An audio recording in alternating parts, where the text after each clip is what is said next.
for the warriors, the ones that bled in silence. Gladiator advocate, Oklahoma violence. Let's go! Step in the ring, scars still sting. Born in the dust where the sorrow clings. Trauma in the veins, but I rise with the flame. From the courts to the cage, ain't no shame in the pain. Oklahoma roots, yeah, the soil runs deep. Where the heroes don't sleep and the secrets still creep. Whispers in the locker, ghosts in the stands. Every win got a cost, every champ got hands.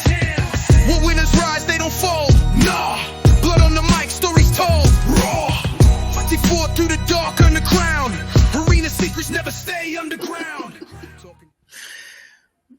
For me, I didn't want to race Rochelle or Lorna because they were a year older than me, and I knew how incredible they were. And I remember Rochelle saying, "Girl, get up. What are you doing? Get up here and let's race." So that's coming in as a freshman. That's my memory. My thought is completely different. When we came in as freshmen, Rochelle and I felt like Coach Ellis had some really good pieces and some good runners, and a lot of them were juniors and seniors, and they really were like, these freshmen are not going to come in here and think they can take over. And my thought was, we are taking your place. I just had an entirely different thought process on. I wasn't afraid. As a matter of fact, I remember when we were all running and stuff, and I think Rochelle and I made the relay team as freshmen, and were taking the place of some runners that had been there for a while. And I remember them saying, okay, well, they made the team. And I'm thinking to myself, oh, no, I'm anchoring this team. We are going to race. And I'm going to win because I want to be the anchor. And so my mindset was just completely different. I wasn't sure how everything would mesh together, but it turned out to be a really great team, even as freshmen. And it really started the legacy because I think that was the first year that we started the win of winning state and winning like by very large margins. So I had a completely different take on things. But again, I didn't know them and Lillie knew us. So it was a little different. And I didn't know them. So it didn't mean anything to me. Because I just remembered that I was in typing and they said, no, we have to switch your schedule so you could do the track practice. And, and then once I got there, it's like, here we go again. Rochelle's little sister, so everybody expect just because Rochelle can, I can. I mean, I did and I can, but that's a lot of, pressure because it's like, everybody expect the same thing, whether you're good or not, I don't remember anything except there were a lot of people there. A lot of people, some people were experienced, some people were not. Some of us had ran together in middle school. And then, that the only thing I remember is there was a lot of people. Some had never did sports before, some had. The ages champions, the survivors, truth tellers.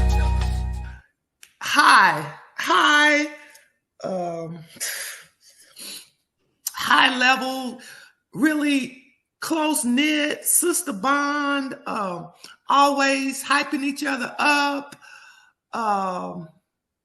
We would show up at track meets and we were treated like celebrities. Like, what do y'all eat? We got asked all kind of questions. What do y'all eat? I remember my ego was so big at one point. I remember long jumping in sunglasses. We were at a track meet in Tulsa, and Coach Ellis said, "Oh, Lillie, I don't know what you're talking about, Ellison. They're gonna beat you today." I'm like, "Coach, really? Please, that ain't gonna happen, and you know that's not gonna happen." So high energy all the time, close bond, sisterhood. I would agree with that because we did have a sisterhood. On a lot of teams, there's a lot of, bickering and backstabbing and all that. But on this team, it was none of that. We were actually like, sisters. We all pulled together. We were all, we did lift each other up. And we all had good and bad times, getting hurt, pull muscles through all of it. We had a bond, so it was high energy.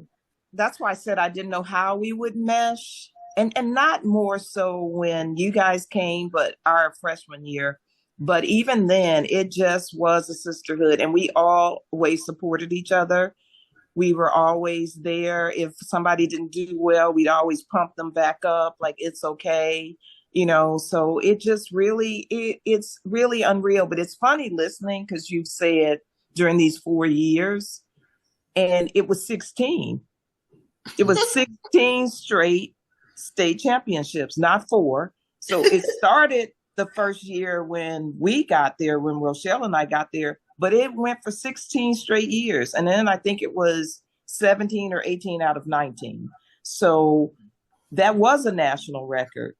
I mean, the things that we were able to do, and I think it's because of how close we were and how supportive we were. It's so funny, and I'm sorry I'm straying, but I was watching the Thunder last night, and our team reminded me of the Thunder because that's how close we were. Like there was no, oh my gosh, it just was such a close-knit team that you just couldn't even believe it. And to piggyback on what they said, I believe that everybody had a mutual respect for one another. We didn't necessarily hang, but we had a mutual respect for one another because we knew that pretty much everybody was good people. They came from good families. They were trying to do the right thing. So it was a mutual respect that went around. And it was like a sisterhood because everybody enjoyed. We had a ball. And Lorna, you're absolutely right. I stayed up and watched the game, and you daggone right. That reminded me, I could not have been so proud. That was one of the proudest moments. And I wanted to try to convey that to the gentleman, maybe write a letter or something, because there's nothing like it. There's nothing like it. It is phenomenal. They ain't just champions. They're survivors, truth tellers. I had an opportunity to be, as a freshman, we won our first state championship. And as a sophomore, we won our second. And as a junior, we won our third. And our senior year, we went undefeated. So we had 4 years of state championship in basketball. And I was telling Myrna that we didn't look at any other basketball team during that time as our equals. But when we looked at John Marshall girls track team, that was the only one that resembled what we were doing. We just had so much honor for you guys and what you was doing. And so I was sharing that with her about how we looked at you all back in the day. And I said, well, I was wondering, did they even consider, did they even recognize us out of the glare of how they were shining at all? So I said, I might get a chance to ask them that. Well, I noticed. In the Navy, they call that sustained superior performance. Sustained superior That's performance. what that is. Sustained for you guys and for us. Right. I like that. Exactly. Sustained superior performance. Write that down. Right. Okay. And I don't know if you guys know it or not. I was telling Myrna when we had the conversation that right there got me through some rough times. You know what I'm saying? Because I kept telling myself, either you're a winner or you're not. You know what I'm saying? Through the military, when I was working for rednecks or people that didn't want women in charge, or even through my divorce, or even all of that, I was like, either you're a winner or you're not. You got to muddle through. You got to work your way through it, because this is who you are. And even every aspect of my life, I've been treated as such because I've had to act as such, because you guys, we all instill that in one another. And I want to thank you guys for that. I really appreciate it. I do too. I wasn't even on the team, and having Rochelle and having y'all around me, I'm serious. Just was I remember she told me, I'd rather come in last place than to come in second. I said, really? Yeah, girl. Because if I come in second, that means I could have won. I've been holding that in my head all of them years, never wanting to come in second because of something Rochelle said to me in science class one day. Wow. Period. Did y'all ever experience coming in second? I came in second twice. Here we go. Yep. I came in second twice. One time in Kansas, we went to the Kansas relays. I think y'all were already gone. And I ran 200 for the first time. And I came in second. And Coach Ellis was like, that was great. I mean, you've never ran that. In my senior year, when I pulled my hamstring, I came in second to Letty Starr. That was the first time Letty beat me. So those are only 2 times in my life I ever experienced on that track, coming in second. I mean, and that kind of mirrors what she said. She's still saying that. She said either you're a winner or you're not. She's still saying that. But I heard her say that, and that's been a part of my life all these years. Heck, I probably stopped smoking so much weed and started winning. So next time you cheer from your seat in the bleachers, remember the war ain't just on the features. When we start coming in first, second, third, consistently, and it got to the point, and we were not vain, but it got to the point we knew we were coming across that finish line. We were held on our lip gloss, or whatever. That's what I didn't we, y'all? Didn't we? We knew we were coming across that line. Whatever number was in that race, we knew we were taking that number. First, second, third, first, second. If it was just 2, we knew it. Yeah, I agree. I think too that when we started putting in an A and a B team relay and winning first and second, that means you're going 8 deep. I knew we were special. If you can field 2 relay teams and win first and second, you're special. Yeah, I agree with that. I agree with what you all said, ditto to that. But my thought was when we won the national relay. It's when y'all were the best in the nation. Oklahoma. I'm like, this is not Oklahoma. This is worldwide. And so that's when I'm like, okay, we got something special here. And actually, we were about to be in Sports Illustrated. They had us ready and prepped to be in Sports Illustrated. And that week, somebody broke our record in California. That's the only reason. Yeah. Yes. Wow. They had us ready and prepped. Yeah, because we didn't get in there. Yeah, it was that week, and somebody in California broke our record and bumped us.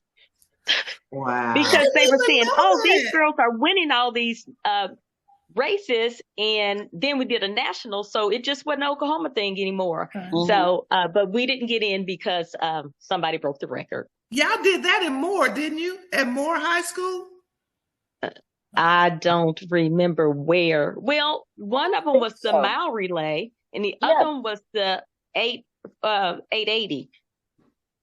Yeah, the 4x2. 4x2, yeah. 4x2 was one, and then the mile. I don't that know race. where we did it. That I just remember on the mile relay, when we broke that record, that's when I got hurt. When we were practicing, and I was passing the baton to Rochelle, and she took off so fast, I slid. I was trying to reach. I slid. All of my side of my face was. Oh, I remember that. And my knees, my whole side from head. I couldn't even wear pants for like 2.5 months because it was stick. I had scabs. But that is the time we broke the record. And y'all know why? Because Coach Ellis cussed me. Y'all know I'm not a big cursor. He told me because Theresa, I think she led off. I don't remember. I think it was Theresa. I think she did. And she did a better time than she ever did because she was awesome. And so she ran a lower time. And then I don't know if it was Lorna. I don't know who it was. But then she ran an excellent time. He said, wait a minute. We on track for a record. And he said, you get your ass out there. And you're like, what? And, I was pissed off. because he's never cursed me before, and Right. I know there ain't no big curse word, but he knew that was gonna make me mad, so he cursed me, and I'm like, okay, I'll show you, because he knew I was hurt, and he's like, but I'm like, just because I didn't feel sorry for me, I was still out there running, but that's the day we broke the record. Cuss me, let them see. Yeah. So you And were then already Lillie, hurt, after Valerie? Were you saying but Yeah, you she were was hurt. already hurt from a previous race and then you came back later and broke the record? no, It was the I same race. I got hurt in practice like a couple of Yeah. days before. Right. And so, Well- a couple of days before, and I was still out there. I'm not going to give up. It's state. Right. Or, so you're not going to give up. You run Yeah. hurt. Myrna, And I what we did. would do, we knew that each other, were fast and everything. So we would put tape down there. We would tape off a certain amount. And then once they hit that, you took off regardless. And then when she went back, you threw your hand back and you reached kind of like that. And then by my arms being so long and my legs, so when I took off and I threw my hand back and she had to kind of reach to give it to me. And I remember that like it was yesterday, because when I got it and I took off and I heard something and I stopped and somebody said, go, go, go. I was like, that's my sister, man. That's my sister. And I stopped because it was bad. It was really bad. It looked like 2nd-degree burns. Mm-hmm. And I stopped. And I was like, that's the only time that, in answer to your question, did I want to stop? I stopped because I was like, that's my sister and she's hurt. So I'm going to go see what's going on. And after that was when we had broke the record for state. Later on, a couple weeks later, a couple days later. Heart, grit, pain, and fight. Gladiator advocate, holding the light. There's so much.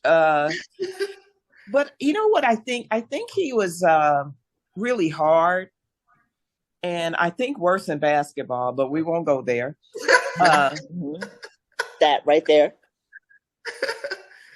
But what I think he was good at was bringing out the best in everybody as far as what their talent was. And that's why I think also that we were able to really get along, because he could figure out who could do what. When Lillie was talking about Theresa, so when you think about the legs we ran, she was so strong, and you want your strong runner to run first leg because they're running probably the furthest and they're in their lane. But he could just figure it out. And I hated the quarter mile. Let me just say I hated it. And then ran it in college. So I'm kind of confused. But I hated it in high school. But he was like, well, you can run it, so you're going to be on the relay.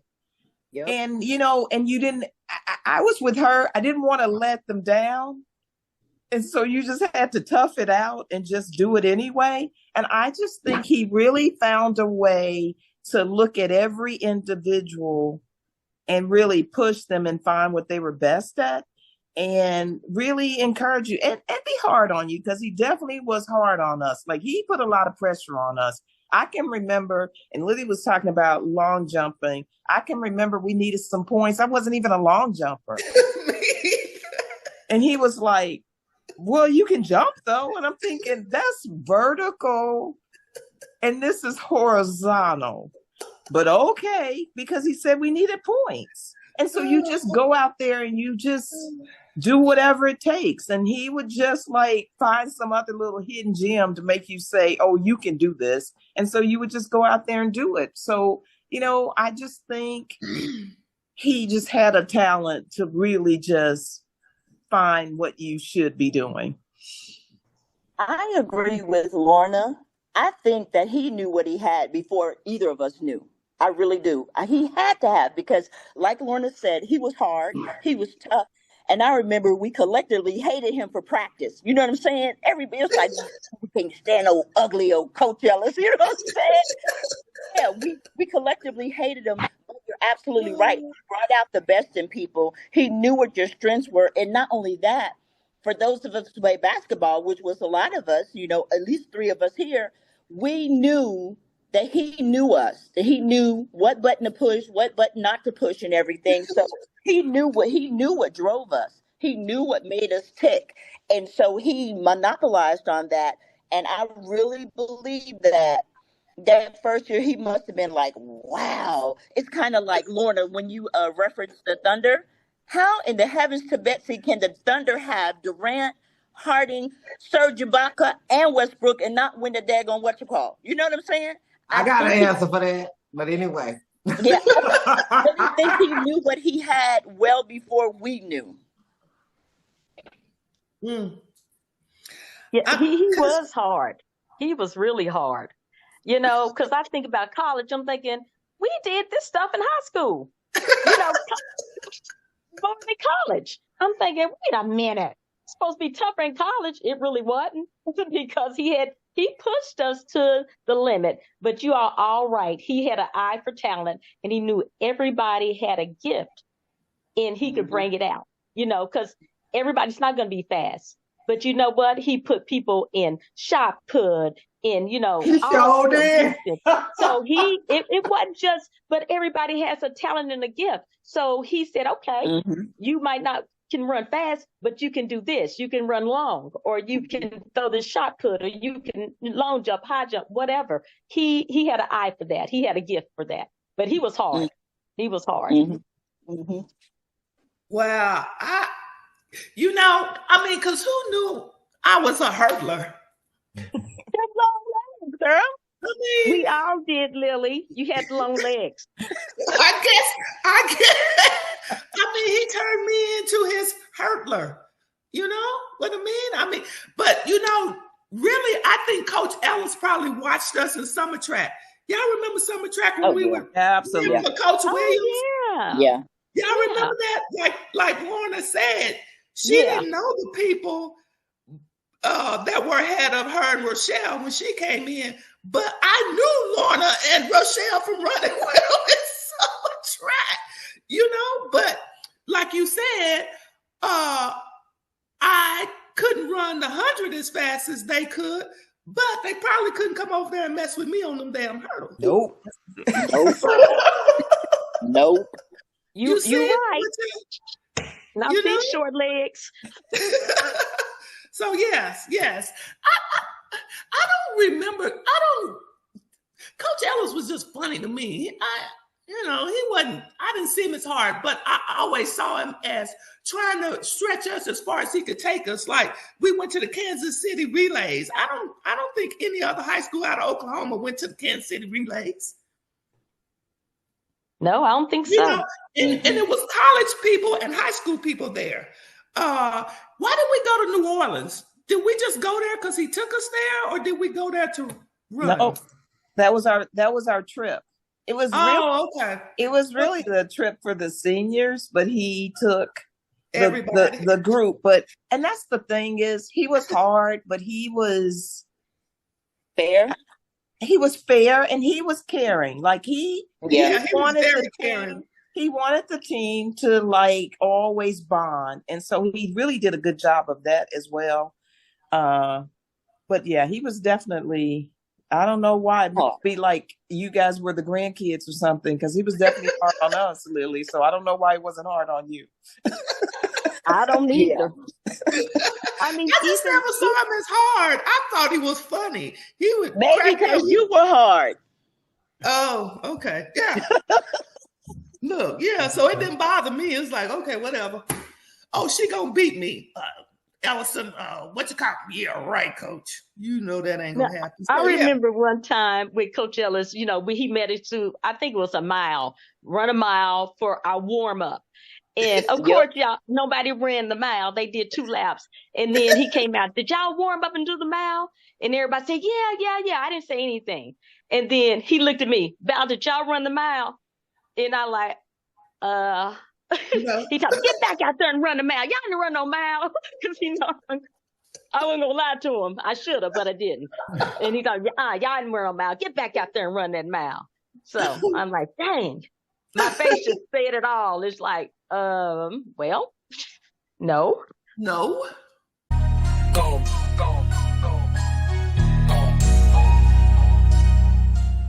I would say for the mile relay, we did.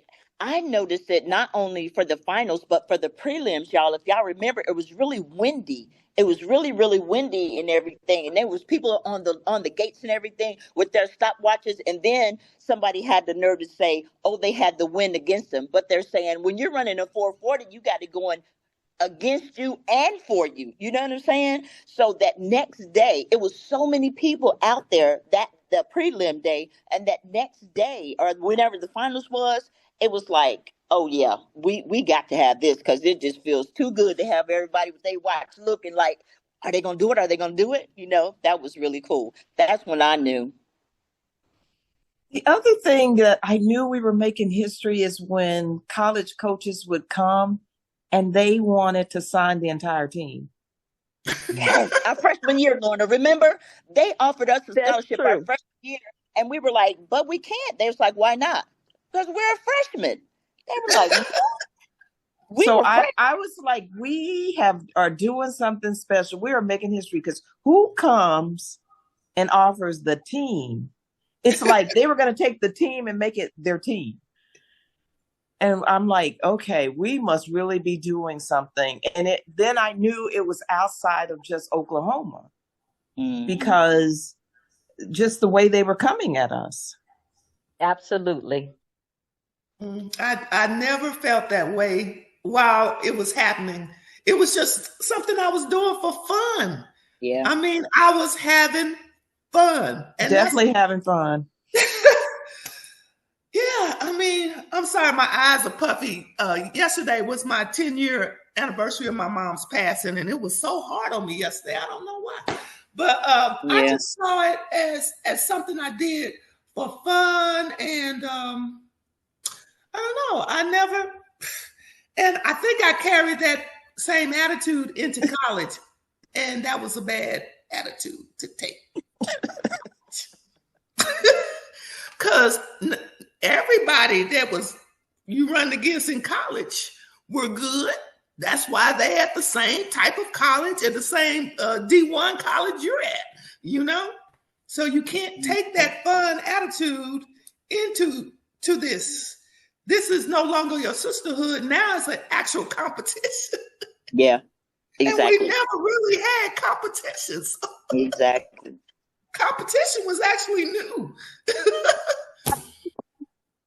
Outside of my team, my sisters, that's the only competition I ever had. Yeah. Ever.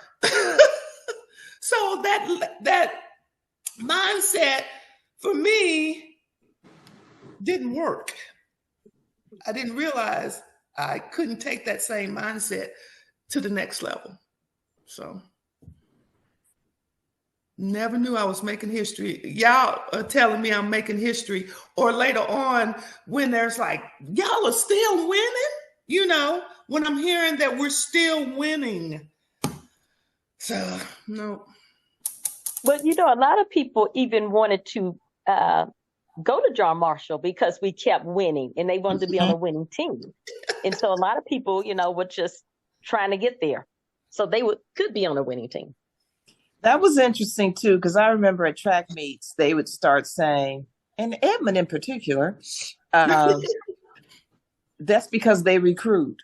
We don't recruit. Like, we all came in like to the place we were supposed to come to. Yeah, we were all neighborhood kids. Exactly. Crazy. Yeah, North Highland, Musgrave, and out in them sticks. What's them sticks? Arcadia. Mm-hmm. Yep. We were all neighborhood kids. Yep. Well, that's why I laughed too, because Arcadia should have gone to Edmond. Edmond didn't want them. But that's right. They produced great athletes, so they had to drive the bus past Edmond to John Marshall. So you brought that on yourself, but they were the biggest. Yeah.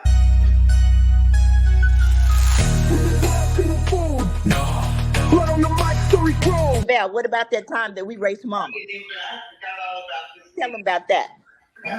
Oh, we were bragging about, I don't know how old we were, but we were bragging about, oh, we won this, we won that. And my mama said, y'all ain't nothing. And we said, what? And she said, Y'all ain't nothing. she got out there and kicked our butt. She beat all of us, left us in the smoke, and we like, hey. Because my mom's only like 5'3". And you know, I'm the shortest one too. I'm the shortest kid. So I mean, Rochelle got the long legs. Kelly a little taller than me, but my mom is 5'3", maybe 5'2", 5'2". And she left us in the dust. And like, how? She said, "Where you think you got it from?" Exactly. But then my dad's tall too, so he was a good baseball player. Yeah, but she kicked our butt. She and looked at us like, what? Like, oh, okay, we put some respect on that name because you ain't no joke. Because you know, you think your parents are old. Well, they are old, but they're not supposed to be able to run or you know, shoot or do all that. But she still could, and she reminded us that I still got it. Like, okay. It's funny, Valerie, because I'm sorry, but I'll just say this. Part of our research shows that most people who are stars, they don't just drop out of the sky. They come from stars. So, I'm sorry. Yeah. I was going to say, I definitely felt supported, and my father was a great runner. He was a great athlete, a lot of long legs too. But I think my biggest supporter, and they all know my brother, was really my brother who just recently passed away. So I understand how you're feeling, Lillie. But he used to, when I was little, we used to run in the streets all the time and race all the time. But he used to just go get older kids and say, I bet you can't beat my sister. And I'm thinking, why does he keep putting me out there? Like, and the kids got older and older. And I'm like, I wish he would stop because I cannot beat every single person. But he always pushed me. I was that tomboy too. And I was always running with him, racing with him. And so it just was the biggest support ever. And I remember when we were talking about, have you lost a race? I remember losing a race in the prelims, and I was so upset. And so he was at the track meet because he was a runner too.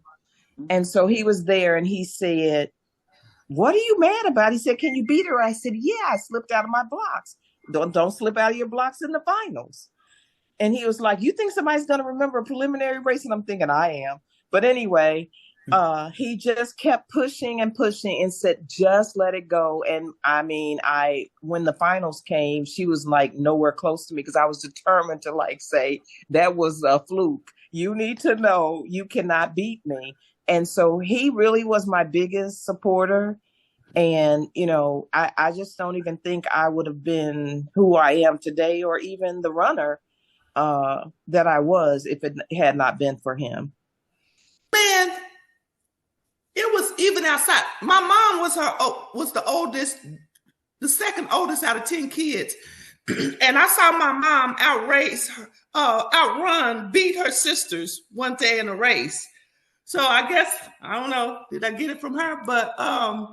But in my community, do y'all remember the Harts?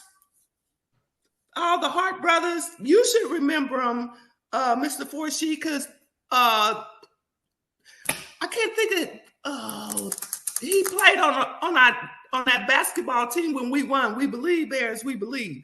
I can't think of his first name. Ray Hart. Yeah. Anyway, it was like several of them. And I can't remember the guy that was in our class, Valerie. Do you remember his name? Yeah, because Ray was older than us, and I don't remember the younger ones, but they lived around the corner from me. Yeah, they were from Musgrave. But the reason, when he said your community, see, I was in North Highland, but their mother and her husband or boyfriend would come to our track meets, and they didn't even have a child running track. Wherever we were, they would come. So, yeah, we had our families, we had our community. I mean, they didn't even necessarily have to have anybody that was even on the track team, but they were just so into us and so supportive that, I mean, and it wasn't just local track meets. Mrs. Hart would travel, her and her boyfriend or husband, I don't know if they were married, and I look up in the stands and they'd be there just waving at me. Yep. So we were very much supported. Desert fought through the dark underground. Arena secrets never stay underground. I don't remember any. The only thing I remember is I used to take like a little quick cat nap before my race. But I don't remember, everybody, okay, let's do this, blah, blah, blah. But I don't remember a ritual. Oh, y'all can't hear me? Yes, We can hear you. Yes, there was. Val, Rochelle, you had left. Val, you okay. remember when we used to go down to the infield and warm up? And you remember Lillie? And we raised our knees. We used to practice our baton and we go 1, 2, 3, 4 hand. And we used to always get a standing ovation. Lorna, you remember? In the middle of the field. There. Lorna was there. In the middle of the field. But I didn't think that was a ritual. Like we needed to have our hands. We did it together. every track meet. Well, if we did it every track meet and we always got a standing ovation, what would you call it? A ritual? Yeah. Because we did it every I call it showing off. We were showing. That was you, Lillie. That too, But yeah. I don't deny it. Because I was pulling up left and right, big cramps, and I would have Benny Marshall. Y'all remember Benny Marshall? She was a shot put. Yeah. And so I'm like, Benny, because when you got cramps, everybody trying to get no, Benny's mine. That's my friend. So she would always do my muscles because she knew me, and that was kind of cool because I'm like, oh my God, I got a big knot in my leg. So. Oh wow! Remember the boy track team always wanted to rub our legs and get us warmed up. Remember, and Coach Ellis be like, "He did it. We not having that." That would be a no. Mm-hmm. Man. Never stay underground. No. Nope. Like Lillie said, we was just having fun and kicking butt. Derek, I bet you they still don't get that. We were running track. I bet you they still don't get it. Since the 6th grade, we were running track. Since the 6th grade, we did. We were never not running track. We in middle school, Miss Langanese, and then in the summertime, Mr. Williams, and then from there we went to high school. So, and I didn't join with y'all until summer, I think, of 77 with Mr. Williams. The Hellcat. You ran with us in the summer? Yeah. I won the Junior Olympics, girl. Yeah, we did. Yeah. Theresa, I don't even remember you running summer track with us with Coach Williams. I do. Yes. Do you know Coach Williams? Thank you. Coach Williams would come and pick up a bunch of girls. My mama didn't even know who Coach Williams was.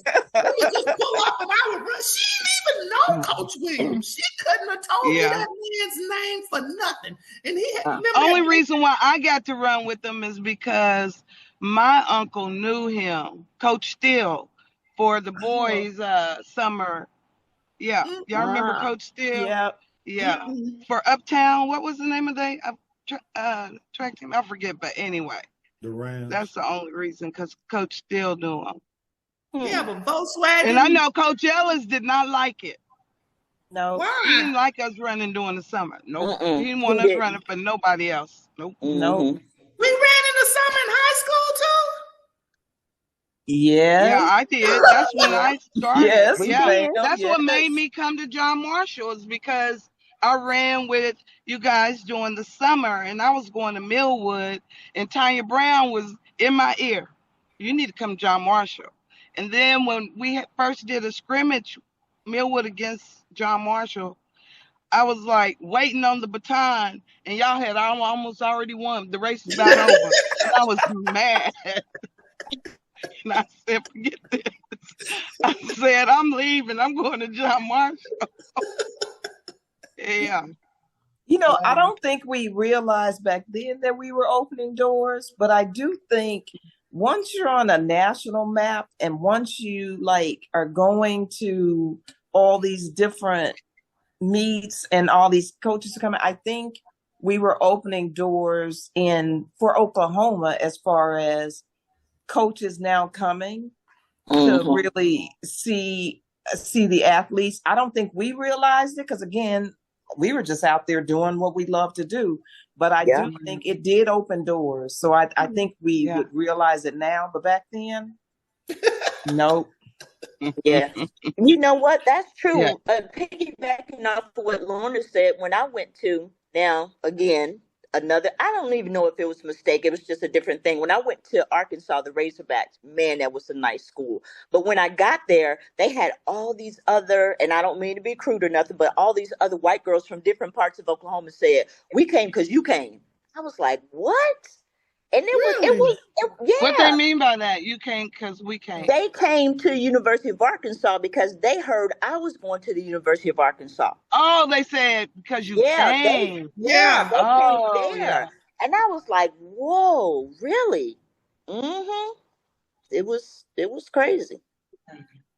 As far as what you guys were doing, it was at such a high level to our basketball dynasty looked to you guys, and you guys had a following, and we would go to the meets just to watch y'all and to be around y'all.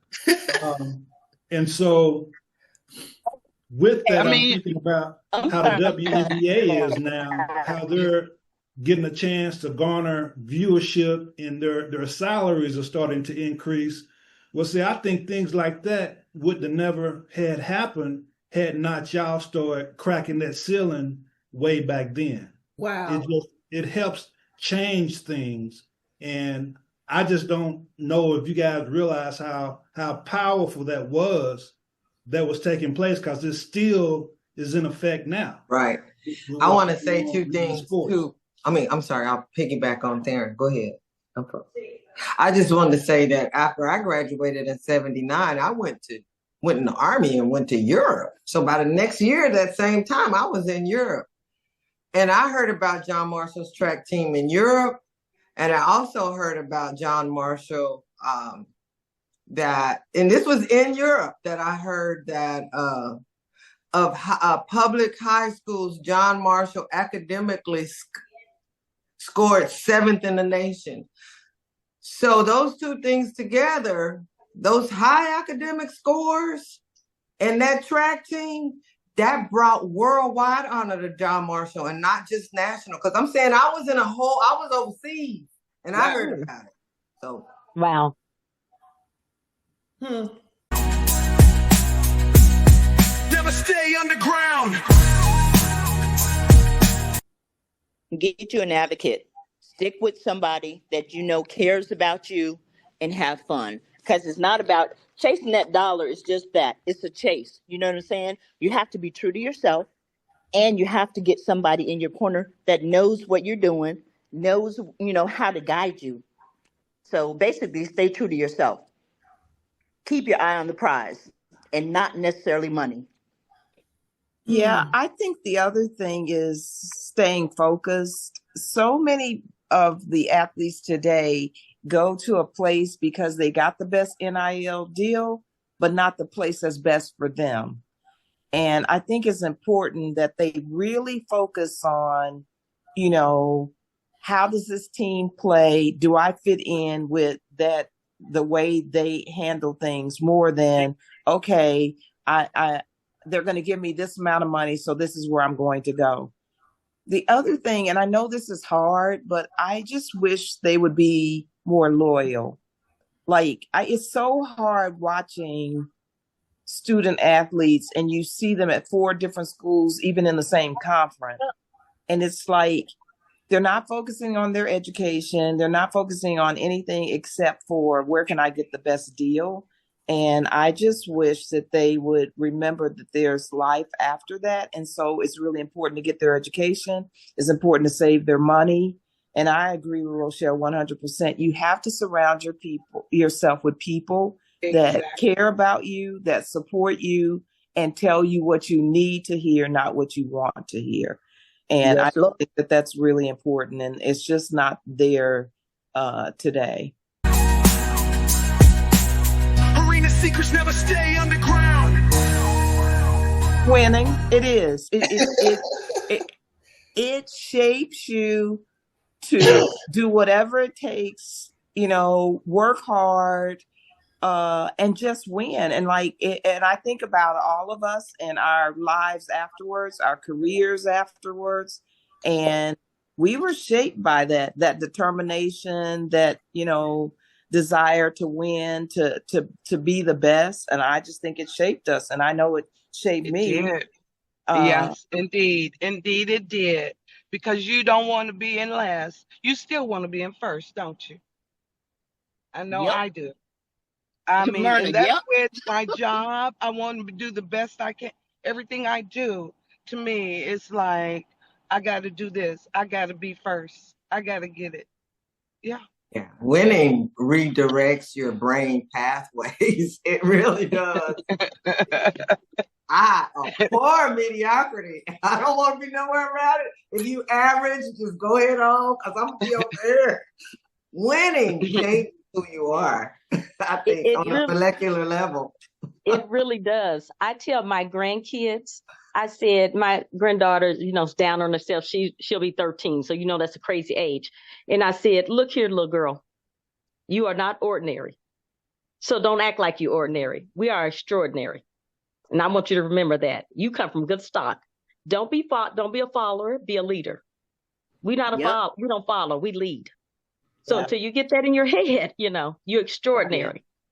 Nothing less. I actually told my kids, I have a son and a daughter, and I told them basically the same thing. I said, it's okay for you not to be a leader. I said, but don't be a follower. And I said, sometimes you just get voluntold. It doesn't matter if you volunteer for it or if you're drafted. If you're put in that position, you got to follow through. Because, Lorna, I didn't like the 400 either. Who did? I know, right? Theresa. Teresa, I think Teresa ate that. She ate them for lunch. Yeah, she was so good at it. She had to. She couldn't. You could not run the 400. You were just too good. Yep. And didn't know it. We were all friends. Coach Ellis knew what he was doing. Mm-hmm. Yeah, that's all Coach Ellis. I give Coach Ellis knew what he was doing because he had too many sprinters. It was too many of us, and we were all good. I mean, it's been times we be at practice, we're all leaning our head trying to beat each other. I mean, because it was so many of us, and just a group of girls coming together at a good time, and exactly. He had to spread us around. Remember, he told us, okay, y'all gonna run this quarter. If y'all don't finish, y'all got to go home. All right. Everybody was like, the whole track. Yeah. But we didn't know that he was trying to pick out a quarter runner. And then when I did not, after we ran it, I didn't lay down. I didn't get tired. And I was mad. I was so upset when he came to me and said, Theresa, you my quarter miler. And I'm like, what? I don't run the quarter. You do now. Wow, Theresa, that's such insight. Wow. Huh. Well, he did a good job. Well, can we mention that we practice every day on a dirt track, the most raggedy track in the entire Oklahoma City area? Yep. No, everybody had a much better track than we had. All we had was dirt and grass. That's it. And gravel. We had gravel. Gravel. Know that. Gravel. Tell them that. Yeah. Wow. We had gravel. Never stay underground. I couldn't believe it.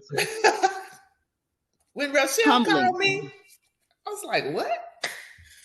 Right. I agree. It's humbling. It's funny, and it makes you reflect back, because you kind of like, you did those things, but you've moved on with your life. So for somebody 40 plus years later to say, we want to acknowledge or honor you, I just think it's amazing not to be forgotten. Now, we might be forgotten by a younger age group. You guys probably fall closer to our age, so you would remember. But I just think it really is an honor, and it is humbling to be remembered 40 plus years later. Wow. It Yeah. really It is. is. Yes, it is. But stay underground.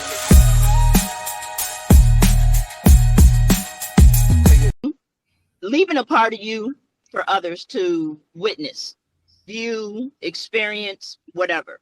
Whether that be a song or a picture or an activity or an event, just leaving something behind. Because everything that you do, that you experience, that you see, it becomes a part of you. So all that we did, that we was having a heck of a time doing, that's part of who we are. And in our minds, like it's like you guys were saying, it kind of morphed our mind into being just that, nothing more. Nothing else is good enough.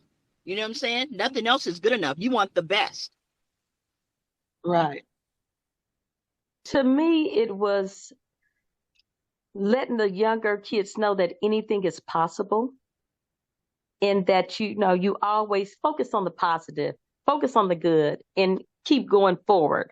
Even if you have setbacks, keep going forward. Legacy. I'm, it's just incredible. Whenever I'm in Oklahoma City and I run into people and they're like, "Oh man, you're Lillie Ellison. You were a part of that." And it's like, it's like, what? Are you still, like Lorna said, we moved on with our lives, but when you bring it back to me like that, it's like, wow. All I was doing was having fun, babe. Gladiator advocate. This Rochelle, that's 200 only because that 100 was too short for me to get my speed up. I love that curve.